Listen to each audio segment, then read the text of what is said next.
Y vamos a abrir nuestra palabra de Dios en Isaías 59. Y vamos a leer los dos primeros versículos de Isaías 59, que dice así la palabra de Dios: He aquí, no se ha cortado la mano de Jehová para salvar, ni se ha agravado su oído para oír. Pero vuestras iniquidades han hecho división entre vosotros y vuestro Dios, y vuestros pecados han hecho ocultar de vosotros su rostro para no oír. Lo volvemos a leer. He aquí, no se ha cortado la mano de Jehová para salvar, ni se ha agravado su oído para oír. Pero vuestras iniquidades han hecho división entre vosotros y vuestro Dios, y vuestros pecados han hecho ocultar de vosotros su rostro para no oír. Qué palabra tan, podría decirse dura, podría decirse reflexiva. El contexto está sobre el reino de Judá, previo a ser deportado. El reino del norte ya había sido deportado por los sirios. Ahora Dios trata con el reino del sur. Y previo a la deportación que sucedió con Jeremías, Dios manda a Isaías todavía para hacer reaccionar a su pueblo, para llamarles la atención, mencionarles los propósitos de Dios, las promesas que él tenía. Isaías es llamado el Evangelio del Antiguo Testamento, fiel a la encomienda de cada profeta. Isaías va a su pueblo para darles buenas noticias. Evangelio significa buenas nuevas, buenas noticias, y también darles las advertencias de parte de Dios para que, si no entendían, lamentablemente tenían que sufrir las consecuencias de su conducta. Pero establece algo que es admirable en Dios. Dice, a pesar de su pecado, ahorita vamos a hablar, hay dos palabras que vamos a subrayar de las que habla Dios. Menciona iniquidad y menciona pecado.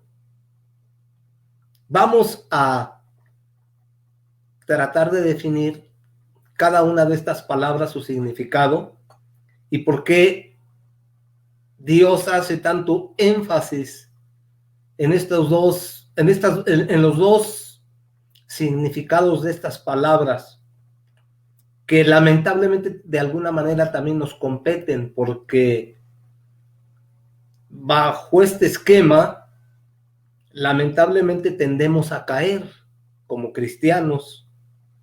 Como en el Antiguo Testamento Israel y Judá eran el pueblo de Dios, nosotros en el Nuevo Testamento dice la palabra que somos el Israel espiritual de Dios.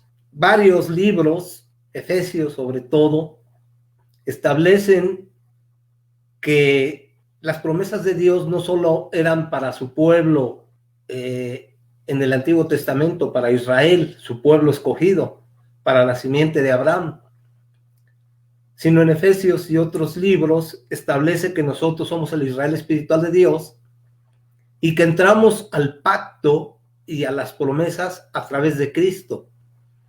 De ambos, dice, hizo solo un pueblo. Pero lamentablemente, así como en el Antiguo Testamento, en este caso Judá, el reino del sur, cayó en desobediencia, en rebeldía, en idolatría, en un sinnúmero de pecados y de iniquidades, lamentablemente nosotros también tenemos el peligro de caer como ellos. Por eso la advertencia de Dios. Y vamos a, aunque no lo queramos, ¿Vamos a identificarnos con esta conducta de Israel? ¿O vamos a revisar esta conducta para no caer en eso? O que tomemos esto como una llamada de atención y que cuidemos de no caer en lo que ellos cayeron. Porque al final, lamentablemente, sufrieron las consecuencias. El propósito de Dios era en este momento para Judá una llamada de atención preventiva. Porque si oían y escuchaban la voz y atendían a la reconvención que Dios enviaba a través del profeta, Dios iba a obrar. Pero si no atendían, como lamentablemente sucedió, tendrían que sufrir las consecuencias. Tenemos que entender que nuestra relación con Dios tiene como propósito que lo conozcamos, no de oídas, no meramente un conocimiento incluso bíblico y que sepamos Biblia y todo, que eso es bueno y que Dios lo quiere. Pero lo que quiere Dios es que ese conocimiento de su palabra se convierta en una experiencia viva, en una experiencia real, en algo que podamos hacer real en nosotros. Para bien, claro, y que tomemos los ejemplos negativos como referentes para que no caigamos en lo que ellos cayeron y suframos lo que ellos sufrieron. Primero que nada dice aquí, no se ha cortado la mano de Jehová para salvar, ni se ha agravado su oído para oír. Dios siempre está dispuesto para salvar. El propósito de que Dios nos haya rescatado como pueblo espiritual, como Israel espiritual, que nos haya hecho parte de su pacto, parte de su pueblo, es para que al ser seres trascendentes pasemos la eternidad con Él. Ese es el propósito. Dice su palabra que Abraham creyó y le fue contado por justicia. Y hace todo un discurso de eso y un tratamiento en todas las epístolas, empezando por Romanos, siguiendo por Efesios, mencionando en Colosenses y en varios pasajes en donde nos hace partícipes de ese pacto. Que entramos y tenemos las mismas promesas que tenía Israel, las mismas bendiciones, todo lo que trajo como resultado el sacrificio de Cristo en la cruz del Calvario, todas esas promesas, todas esas bendiciones, todos esos beneficios son para su pueblo. Y cuando digo son para su pueblo, estamos nosotros, aún como pueblo gentil, incluidos, porque ahora pasamos de ser pueblo gentil a iglesia de Dios. Somos la esposa del Cordero. Celebraremos, si somos fieles, un día en el cielo las bodas del Cordero, la unión de la novia con el novio, de la iglesia con Cristo, quien es la cabeza. Y se celebrarán esas bodas del Cordero. Dios está hablando de eternidad. El propósito de Dios al establecer esa relación, no solo con su pueblo, sino con toda la humanidad, es para que sea salvo, para que pase la eternidad con Él. Ese es el propósito. Por eso dice la Escritura, no se ha cortado la mano de Jehová para salvar. Juan 3:16 sigue vigente.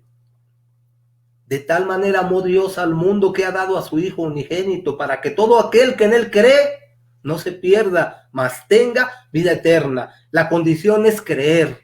Creer de manera bíblica. Porque dice la palabra también que los demonios creen y tiemblan. Los demonios también saben la Biblia, tienen conocimiento de la Biblia. Pero por la naturaleza caída, que se dejaron transformar en ángeles de Dios a ser ángeles caídos. Satanás los envolvió, tejió una red de mentira, de astucia, los envolvió y los convirtió en la naturaleza que él tiene, en diablo, en acusador, en Satanás, adversario. Y esos ángeles caídos que lo siguieron, que fueron atrapados en esa red que él tendió, ahora ya están condenados y saben su fin, conocen la Biblia, conocen la Escritura y tiemblan, pero ya es imposible que puedan salvarse. Y entonces, así como su líder tendió esa red y los envolvió a ellos siguen ese mismo patrón y vuelven a tender esa red para tratar de llevar a todo ser humano que se deje engañar, que se deje envolver.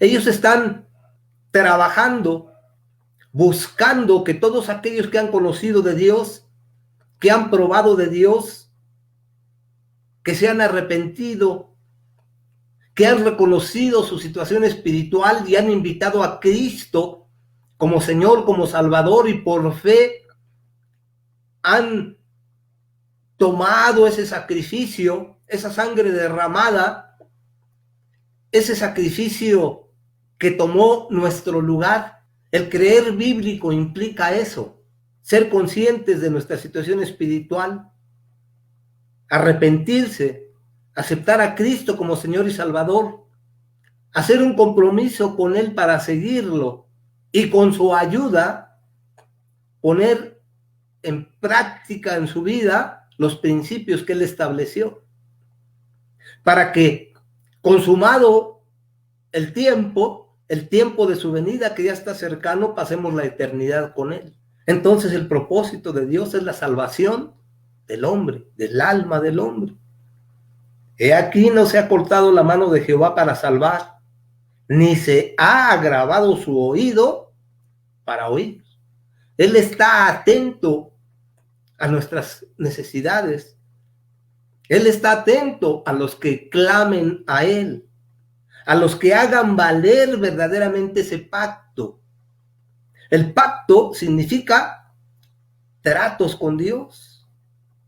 El pacto significa ser atacado por el enemigo. El enemigo no va a descansar buscando hacer caer a los que han creído. No se ha cortado la mano de Jehová para salvar, ni se ha agravado su oído para oír. Fiel a su naturaleza, Él está pendiente. No solo ha provisto el medio para nuestra salvación a través de su Hijo, sino que Él sigue pendiente, buscando proporcionar a sus hijos los recursos, los medios que sean necesarios para asegurar la salvación del hombre. Por eso no se ha grabado su oído para oír. Pero ¿por qué entonces sucede que a veces creemos que Dios no nos escucha? ¿Por qué a veces sentimos, le damos mucha atención a lo que sentimos y a nuestras emociones? Sentimos que el Señor no nos escucha. Si aquí dice que no se ha cortado su mano para salvar, ni ha agravado su oído para oír, ¿por qué a veces no nos escucha? La respuesta está en el versículo 2. Pero vuestras iniquidades han hecho división entre vosotros y vuestro Dios. Y vuestros pecados han hecho ocultar de vosotros su rostro para no oír. Dios está dispuesto. Somos nosotros cuando pecamos. Somos nosotros cuando actuamos inicuamente, que creamos obstáculos, que creamos esa división. Se crea una división entre nosotros y Dios. Nosotros introducimos esa división. Nosotros, con nuestros pecados, hacemos ocultar su rostro para que no oiga. No es Dios, Dios está dispuesto, nos lo está diciendo aquí en su palabra. Somos nosotros los que ponemos obstáculos. Somos nosotros los que nos apartamos del blanco perfecto. Fallamos no atinamos a obedecerle, a seguir sus principios, a doblegarnos, a reconocer cuando fallamos y pedir perdón y arreglar nuestras cuentas con Dios. La palabra de Dios dice,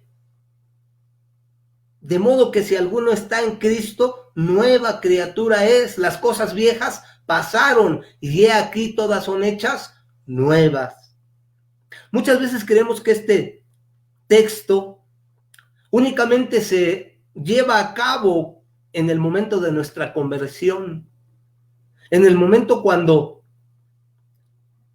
recibimos a Cristo como Salvador, reconocemos que estábamos mal, nos arrepentimos, establecemos ese pacto con Dios para seguirlo, para esforzarnos por ser fieles, por esforzarnos por hacer su voluntad y poner sus principios prácticos en nuestra vida, hacerlos realidad en nuestra vida. Sí, hay razón, es cierto. Este texto se da como cabal cumplimiento cuando sucede eso. Pero creemos que nada más se utiliza en esa ocasión y lo dejamos a un lado, cuando no es cierto. Tenemos que echar mano de este texto a cada momento, porque seguimos siendo pecadores. No hay justo ni aun uno, no somos justos, somos injustos. A pesar de que nos arrepentimos, de que aceptamos a Cristo como Salvador, a pesar de que la palabra dice que cuando sucede esto, el Espíritu Santo viene a morar dentro de nosotros y nos convertimos en templos del Espíritu Santo, a pesar de que tenemos a ese Espíritu Santo dentro de nosotros para ayudarnos, para consolarnos, para redarguirnos, para conducirnos a toda verdad, para recordarnos las palabras de Cristo. Esa es la función del Espíritu Santo y está dentro de nosotros. A pesar de eso, seguimos conservando en nosotros nuestra naturaleza caída. Por eso Dios enfatiza que cuando venga Cristo, los muertos en Cristo resucitarán primero y luego nosotros, si es que estamos todavía vivos, y se dará el fenómeno de la resurrección. Y va a ser cuando esta naturaleza va a ser glorificada a semejanza de Cristo. Hasta ese momento es quitada esa naturaleza caída, o bien cuando morimos. Dice la palabra, porque está establecido para el hombre morir una sola vez y después de esto el juicio. Y en ese juicio se establece inmediatamente a dónde vamos, a pasar la eternidad, con Dios o en el infierno. Por eso es que debemos estar preparados, por eso es que continuamente la palabra de Dios nos insta a que estemos preparados, a que mantengamos una relación estrecha con Dios, porque solamente de esa manera Dios va a poder obrar en nosotros. Solamente a través de esa relación estrecha, de ese ejercicio espiritual continuo, vamos a permitir que el Espíritu Santo nos redarguya. Vamos a permitir que el Espíritu Santo nos haga conscientes de que seguimos cometiendo errores y que tenemos que ponernos a cuentas y que tenemos que pedir perdón y que tenemos que reconocer y dejar que otra vez Dios siga obrando en nosotros, pero manteniendo esa relación estrecha va a poder obrar el Espíritu Santo. Si caemos en iniquidad y si caemos en pecado, vamos a impedir que Dios pueda obrar. Primero, porque esa iniquidad va a ser una división entre Dios y nosotros. Y ese pecado va a hacer ocultar el rostro de Dios y Él no nos va a oír. Y no es Dios, somos nosotros los que hemos puesto el obstáculo. Somos nosotros los que hemos cerrado el canal. Somos nosotros los que hemos impedido que Dios pueda obrar en nosotros nuestro pecado y nuestra iniquidad. ¿Qué diferencia hay entre pecado e iniquidad? Bueno, la iniquidad es un grado peor, es un pecado, pero más grave. ¿Qué es pecado? Toda transgresión a la ley de Dios, toda desobediencia a la esencia de Dios, todo lo que es contrario a la misericordia, todo lo que es contrario a la justicia, todo lo que es contrario a la verdad, todo lo que es contrario a los mandamientos morales que Dios ha establecido, todo aquello que va en contra de la perfecta voluntad de Dios es pecado. ¿Y qué es iniquidad? Es pecado. Maldad, perversidad, abuso, injusticia, ignominia, infamia. Todo eso es iniquidad. Iniquidad es pecado del tipo más grave. ¿Qué diferencia hay entre pecado y iniquidad? Bueno, cuando cometemos pecado, así de manera general, normalmente Dios ha depositado en el hombre una conciencia. Conciencia viene de con conocimiento. Ciencia es conocimiento, conciencia es con conocimiento. Dios ha depositado en el hombre una conciencia, que cuando hacemos algo estamos sabidos, estamos con conocimiento de que hemos hecho mal. Y el propósito de esa conciencia es que sintamos esa carga de conciencia y nos arrepintamos. Ese es el pecado.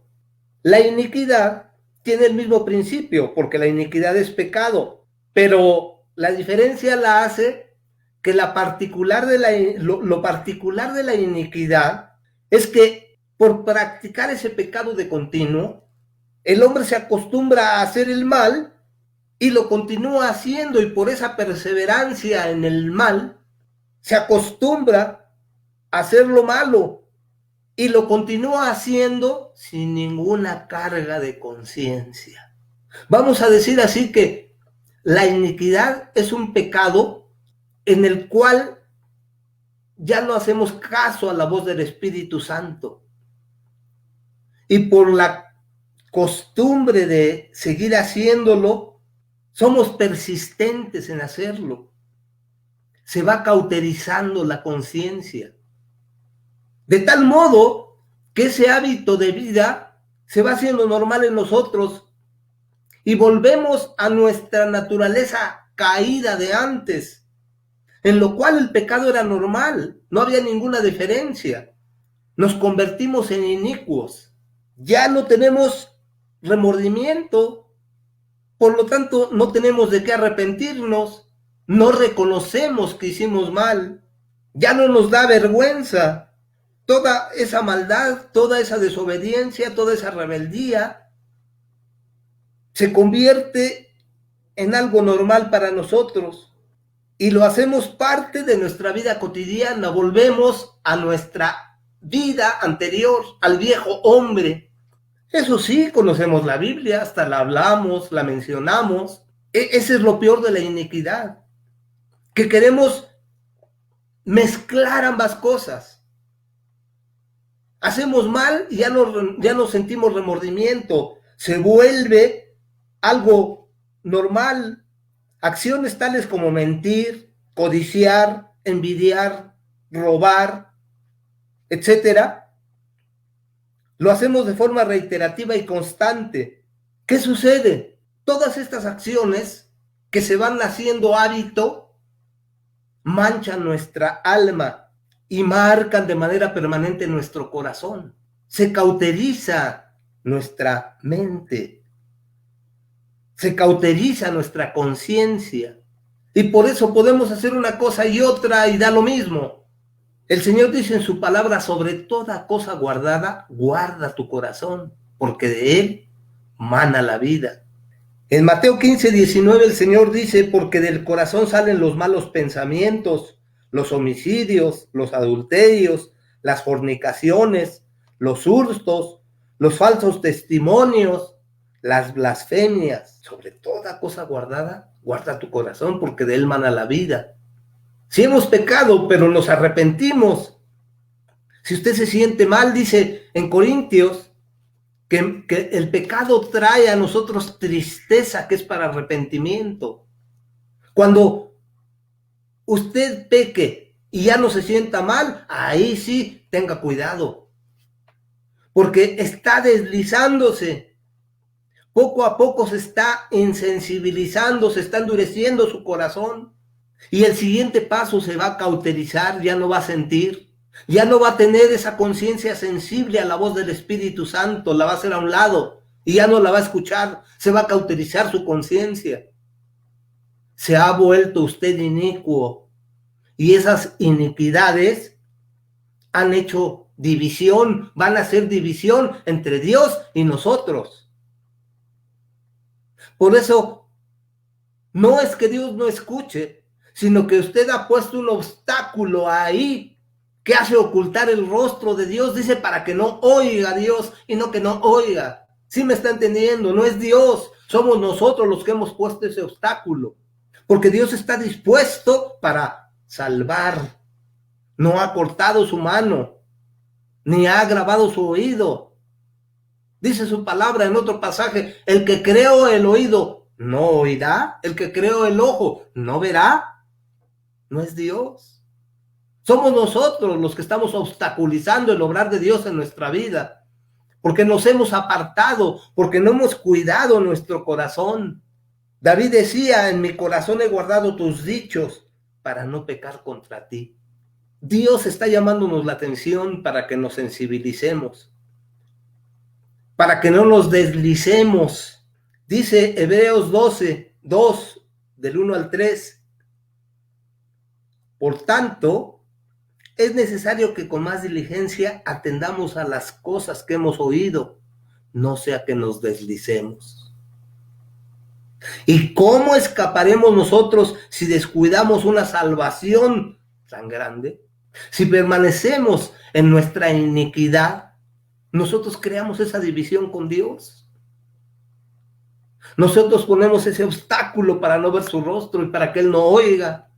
Más cuando estamos más cerca de nuestra salvación. Sé fiel hasta la muerte, dice la palabra, y yo te daré la corona de la vida. No ser fiel por un rato, no por un periodo, como algunos juran, ya no van a tomar. Juran por un tiempo, ya no van a hacer. Juran por un tiempo, ya no van a practicar tal pecado.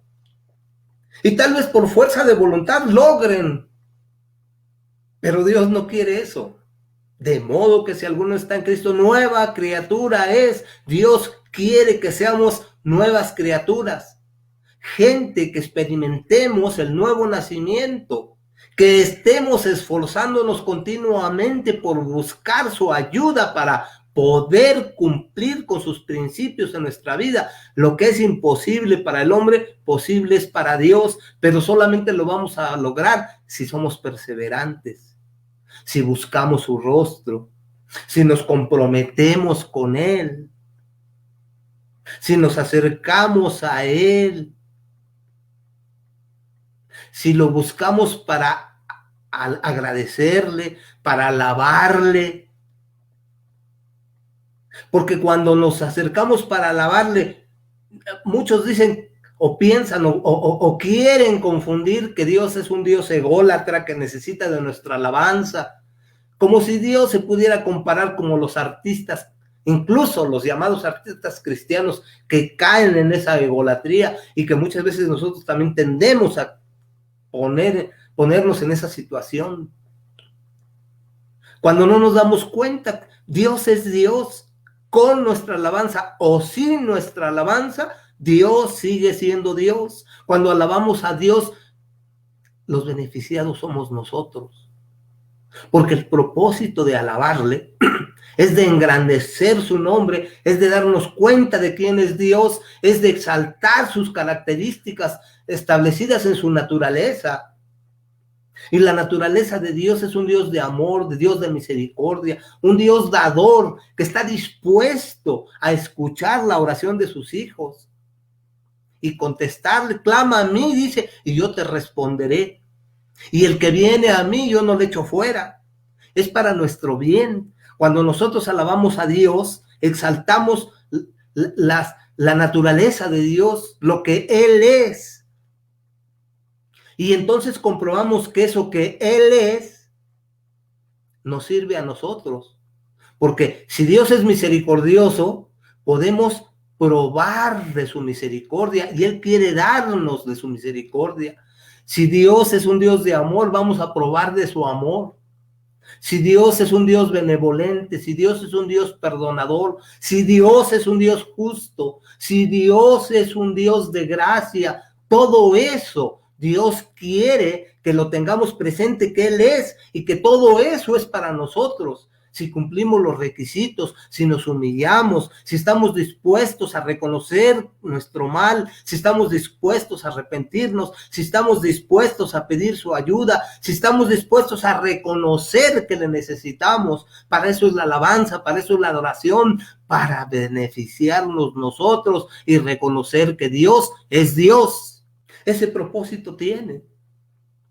Por eso es que Dios quiere que estemos continuamente buscando su rostro, buscando su relación, buscando el compañerismo, orando los unos por los otros, compartiendo su palabra, compartiendo su escritura, compartiendo el testimonio, compartiendo lo que Dios ha hecho, nuestras experiencias con otros, para que tanto nosotros seamos de bendición como otros sean de bendición para nosotros. Eso es el concepto de iglesia, ese es el concepto que Dios quiere manejar, que nos ayudemos, que nos estimulemos los unos al otro, a los otros en amor y a las buenas obras, que intercedamos los unos por los otros, que oremos los unos por los otros, que nos apoyemos, porque somos un cuerpo, porque nos necesitamos, porque ese fue el esquema que Dios estableció para nuestro bien.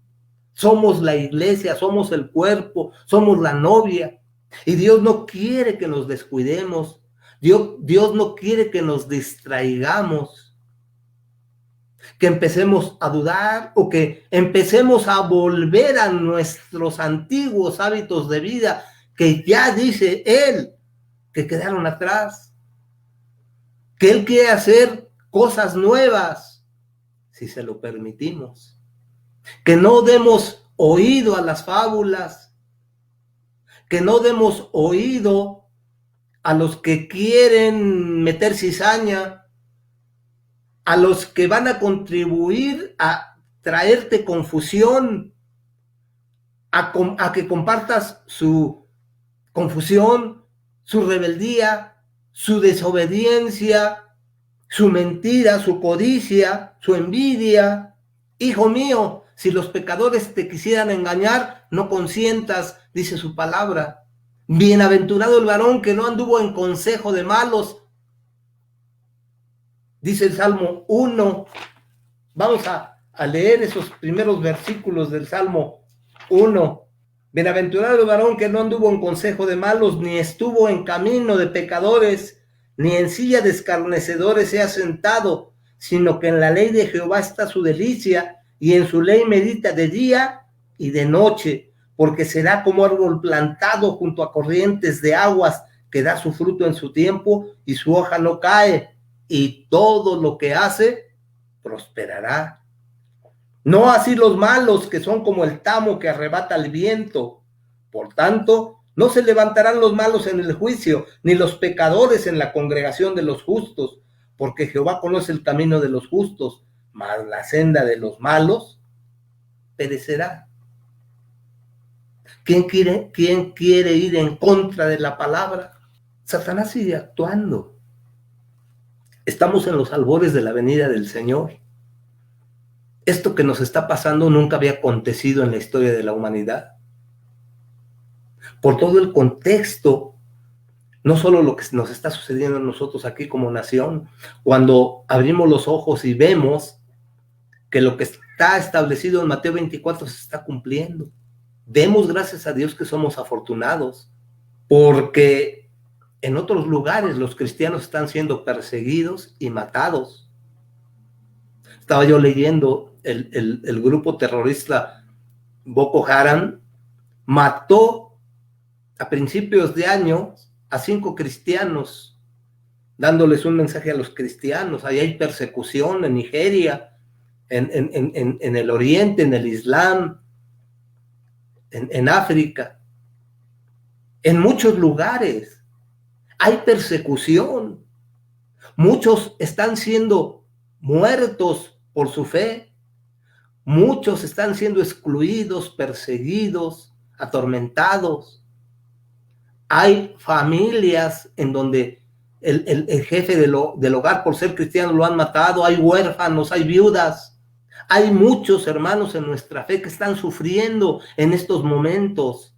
Lamentablemente, es duro mencionarlo, pero en la historia de la humanidad, en la historia de la iglesia, cuando la iglesia ha sido perseguida, es cuando más fortalecida se vuelve, más fuerte se vuelve.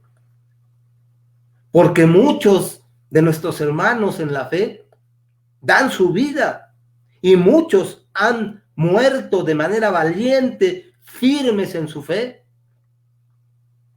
Y cuando les solicitan que abdiquen, que renuncien a su fe, no lo hacen y prefieren morir. Todos esos mártires han sido fieles y seguro están con el Señor. Y en la historia de la iglesia ha sido así, en la adversidad, en la persecución. Es cuando verdaderamente se define quién es cristiano y quién es fiel y quién va a pasar la eternidad con el Señor. Tendremos nosotros la fortaleza de fe, la convicción profunda, verdaderamente estamos dispuestos a morir por nuestra fe, cuando que sin haber persecución, sin haber algo tremendo que involucre el pasar la eternidad con o sin el Señor, nos estamos peleando entre nosotros. Estamos abdicando de nuestra fe, estamos escuchando fábulas, estamos siendo cooptados, atraídos, seducidos por personas cercanas que tienen envidias, que tienen confusión, que se han alejado de Dios, que conocen pero no practican, que no se esfuerzan, que se van por lo fácil, que son rebeldes, que están en contra de la autoridad establecida por Dios, que no se sientan a examinar si es conveniente, si no es conveniente, que están buscando su comodidad, pero no reflexionan que en el fondo, si no se ajustan a los principios de Dios, si estas prácticas los alejan de la esencia de Dios, el peligro es que se deslicen, que se vuelvan profanos. Dios llama en Hebreos a Esaú, el cual vendió su primogenitura a Jacob por un plato de lentejas, lo llama profano, y dice que después de eso con lágrimas quiso arrepentirse de lo que había hecho, pero era imposible, y Dios lo llama profano, y al final vemos en qué acabó Esaú. ¿Cuántos Esaús estamos dentro de la iglesia? ¿Cuántos estamos volviéndonos profanos? Profano significa tener en poco las cosas santas de Dios. Jamás pudo Esaú recuperar su primogenitura. Y al contrario, aun cuando lloró, en vez de buscar con todo la voluntad de Dios, se alejó. Y junto con los edomitas, con los moabitas, con Amalek y con los descendientes de Esaú, fueron los enemigos continuos de Israel. Esaú se convirtió en enemigo del pueblo escogido de Dios, aun cuando formaba parte de él. ¿Cuántos de nosotros estamos dando oído o dando lugar a Satanás? Satanás sigue trabajando, utilizando las mismas tácticas que ha utilizado desde que se convirtió de Lucifer o de Lucero a Satanás. Adversario, a diablo, que significa acusador, calumniador, Satanás adversario. La misma táctica que utilizó para engañar a todos esos ángeles que después se convirtieron en ángeles caídos o demonios, esas mismas tácticas las utilizó en el jardín del Edén y las sigue utilizando en la actualidad. Los deseos de la carne, los deseos de los ojos y la vanagloria de la vida sigue utilizando para hacer caer a cristianos, hacer caer a nacidos de nuevo que le dan lugar. Por eso la palabra de Dios dice, no deis lugar al diablo, resistid al diablo y de vosotros huirá. ¿Y por qué no sucede? Porque nos saltamos un versículo antes, dice, someteos a Dios. Ese es el secreto. Someteos a Dios, resistid al diablo y entonces de vosotros huirá. Pero si no nos sometemos a Dios, el diablo va a hacernos añicos, va a jugar con nosotros y ya sea de manera abierta o de manera sutil nos va a envolver, nos va a engañar, va a permitir que nos deslicemos, va a cauterizar nuestra conciencia y vamos a volver al viejo hombre, a la vieja naturaleza. Y si no cuidamos eso, ¿qué puede suceder? ¿Qué estamos esperando? Estamos esperando la venida, estamos esperando el rapto para que después venga la venida del Señor.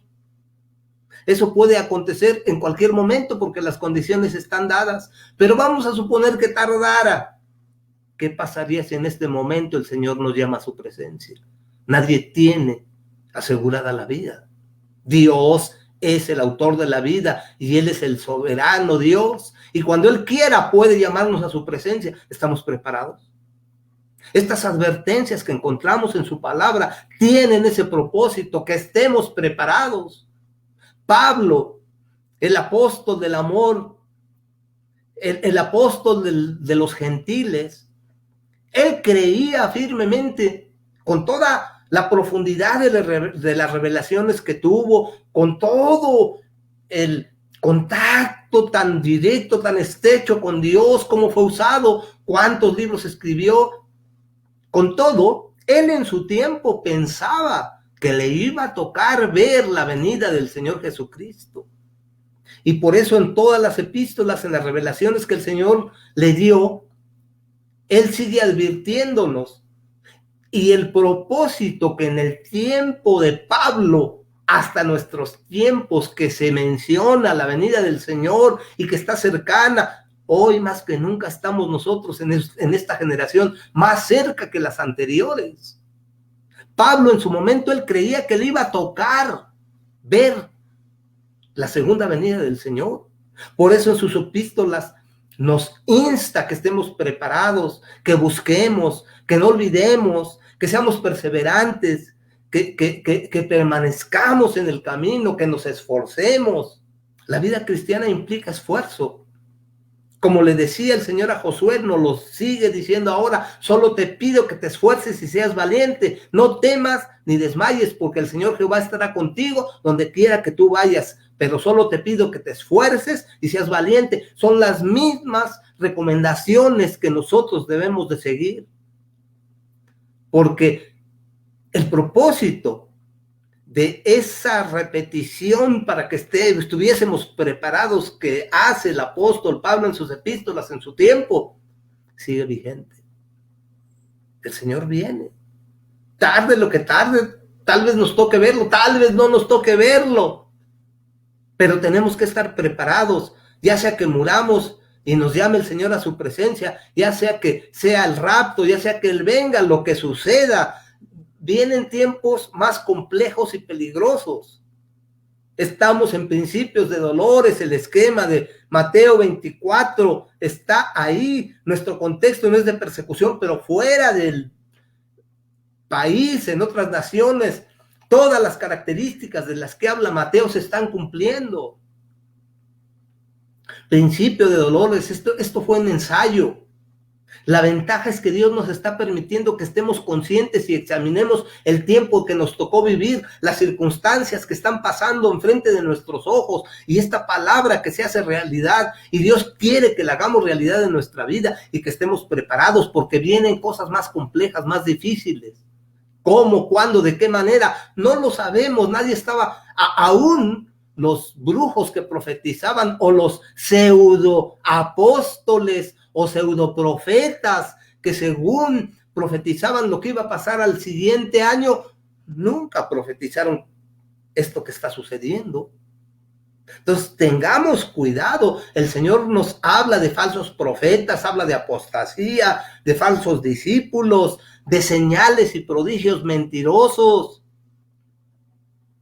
¿Quiere decir que no debemos buscar de Dios señales y prodigios? Claro que sí, pero bajo sus principios, bajo sus mandamientos, bajo la esencia de su palabra. Dios sigue siendo Dios y no se ha cortado su mano para salvar, ni agravado su oído para oír. Dios sigue siendo Dios mientras nosotros cumplamos con sus requisitos, nos humillemos, reconozcamos nuestra necesidad de Él, seamos perseverantes, hagamos a un lado nuestro orgullo, nuestra arrogancia, pongamos oídos espirituales para saber con quién convivimos, con quién compartimos y que debemos estar basados en su palabra. Cuando nosotros cumplamos esas condiciones, el Señor está dispuesto a manifestar su gloria y su poder. Dios nos ha advertido de esos milagros engañosos y que debemos estar con los ojos bien abiertos. Y volvemos otra vez el punto de partida, lo que nunca va a cambiar son su palabra, sus principios. Los cielos y la tierra pasarán, pero mi palabra no pasará. Hoy más que nunca estamos obligados a buscarle, a ser perseverantes. Si Dios nos ha puesto en una iglesia, someternos a esa autoridad, contribuir a que los propósitos por los cuales Dios abrió una iglesia se cumplan y que nosotros formemos parte de esos propósitos, porque cuando nos sometemos a ese esquema que Dios ha establecido, nos estamos sometiendo a Dios y Dios va a obrar. Esté usted en donde esté, una iglesia grande, una iglesia pequeña, una iglesia con tales características, todo eso importa, pero lo más esencial es que esa iglesia esté basada en la palabra de Dios y en los principios de Dios y no se mueva de ahí. Si Dios lo ha puesto, sea fiel ahí donde lo ha puesto y busque de Dios. Dios es Dios y Él no cambia, ni hay sombra de variación en Él. Somos nosotros los que cambiamos, somos nosotros los que nos volvemos soberbios, volubles. Hoy más que nunca Dios quiere obrar. Dios ha dado promesas y muchas de esas promesas son condicionales, y si no obtenemos nosotros las bendiciones de esas promesas es porque no hemos cumplido con las condiciones, porque hemos permitido endurecernos, porque hemos permitido ser desobedientes, porque nos hemos inflado, porque no reconocemos si estamos mal, porque no hacemos las paces con Dios y nos arreglamos, porque no nos arrepentimos, porque no estamos dispuestos a seguir la segunda milla. Vienen cosas complejas, difíciles, espiritualmente hablando, sí, pero es cuando nosotros debemos acudir a la palabra, debemos buscar la presencia de Dios, debemos sujetarnos al esquema que Dios ha establecido en una iglesia, en una congregación, bajo los propósitos. Tenemos que ser parte de los propósitos que tiene Dios en esa iglesia, orar por los que están en autoridad, orar por los que ejercen un ministerio, buscar nosotros también ejercerlo para honra y gloria de Dios, y que esto sea verdaderamente, que salga de lo profundo y de la conciencia, que estamos sujetos a un Dios vivo. Nosotros como utensilios podemos ser usados. Dios nos ha prometido también darnos dones, herramientas, pero todo para su gloria. Nosotros no somos nada, así seamos usados, así tengamos conocimientos, así tengamos dones. Todo eso proviene de Dios y a Él debe ser dada la gloria y la honra, y que estemos conscientes de eso. Por mejores cosas que tengamos, dice su palabra que nuestras mejores obras delante de Él son como trapo de inmundicia. No somos nada. Simplemente debemos estar agradecidos con Dios que se fijó en nosotros y que Él quiere, a pesar de todo lo que somos, obrar en nosotros por su misericordia, por su verdad, porque Él ha prometido, no teniendo a alguien más arriba, por Él mismo. Dice que Él, aunque nosotros seamos infieles, Él permanece fiel, porque Él no puede negarse a sí mismo. He aquí no se ha cortado la mano de Jehová para salvar, ni se ha agravado su oído para oír. Si reconocemos en nosotros pecado, arreglémonos con Dios. No dejemos que se convierta esto en iniquidad, endurecida nuestra conciencia, que vuelvan otra vez esos hábitos de pecado como cosa normal y que tratemos de combinar lo santo con lo impuro. Por eso Dios dice que odia la mixtura, la mezcla. Como Israel, queremos adorar a Jehová y ofrecer incienso a los ídolos. Queremos mezclar. Vamos a la iglesia, conocemos la palabra, sabemos de los principios, pero no nos esforzamos por ponerlos en práctica en nuestra vida. Y queremos vivir con un pie adentro y un pie afuera. Así no se puede. El que quiera venir en pos de mí, niéguese a sí mismo, tome su cruz y sígame.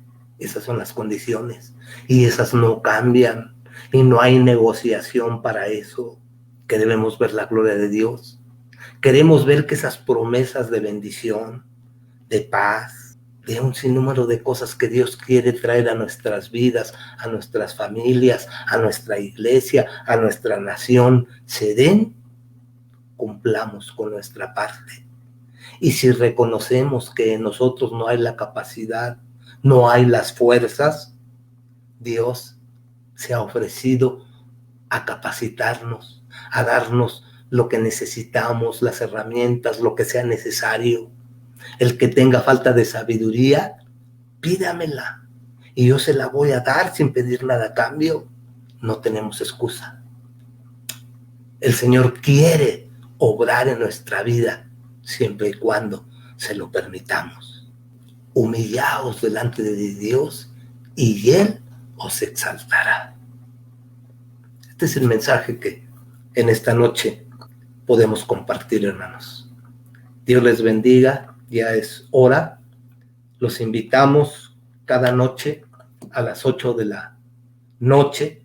Tenemos nuestro culto y el propósito es que nos exhortemos unos a otros, nos estimulemos al amor, a las buenas obras, nos jalemos, luchemos, intercedamos unos por otros. Todos estamos en este mundo bajo estas circunstancias, pero lo más maravilloso es que tenemos a ese Dios fiel, misericordioso, lleno de amor. Siempre y cuando nosotros reconozcamos y nos humillemos, Él está dispuesto a obrar. Y que cuando Dios permita que las puertas del templo físico se abran, estemos dispuestos para ir y postrarnos allí en el altar y alabarle y glorificarle y reconocerle y buscar todos en un mismo espíritu que las promesas y las bendiciones que Él ha prometido para su iglesia se hagan realidad y que estemos todos unidos en amor y que Dios pueda manifestarse en su cuerpo como Él lo ha prometido, como Él lo quiere hacer, porque su brazo no se ha cortado para salvar, ni ha agravado su oído para oír. Dios les bendiga.